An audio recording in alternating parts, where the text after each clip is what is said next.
fan de Jordan. Et j'ai toujours voulu faire du basket. Et en fait, j'ai commencé par d'autres sports. Et au fur et à mesure, j'avais besoin d'un sport où ça explosait, où ça pétait tout, quoi. Je peux jouer meneur, comme là tout à l'heure, ou sinon ailier.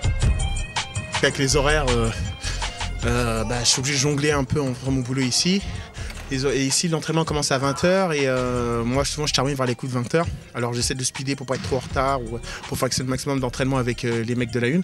Ou sinon, je viens quand il n'y a pas d'entraînement avec la une, je viens shooter au moins.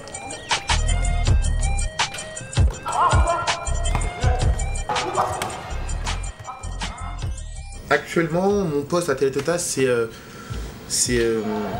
opérateur télécinéma. En gros, je suis assistant pour l'instant. Je travaille avec les étalonneurs. Alors, pour l'instant, je fais beaucoup de records, c'est-à-dire que j'enregistre tout ce que les étalonneurs étalonnent au préalable. Je commence un peu à étalonner. Je fais aussi de la pub. Jaris m'a apporté beaucoup de choses. Déjà, de connaître des gens très intéressants dans l'audiovisuel, par exemple, en tant que prof, les profs qu'on avait au stage. Il y en a un surtout que je me rappelle, c'était Yves de Wulf. C'était un journaliste de France 3 Ingénierie. Moi, il me tuait, il était au taquet, il était à 300% et il lâchait rien. J'ai rencontré l'équipe de France de foot, j'ai interviewé Dominique de Villepin, j'ai eu la chance d'interviewer, filmer divers sports en handi. Et tout ça, c'était grâce à Jaris.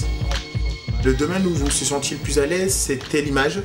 Je trouvais qu'il y avait vraiment plus d'options là-dessus, il y avait plus de choses à faire et surtout, chaque personne avait une vision différente du même point de vue. Alors c'était intéressant de pouvoir essayer de mettre sa grille, de mettre sa marque dessus, quoi. Ça m'a apporté vachement de choses pour ma vie professionnelle et ma vie d'homme.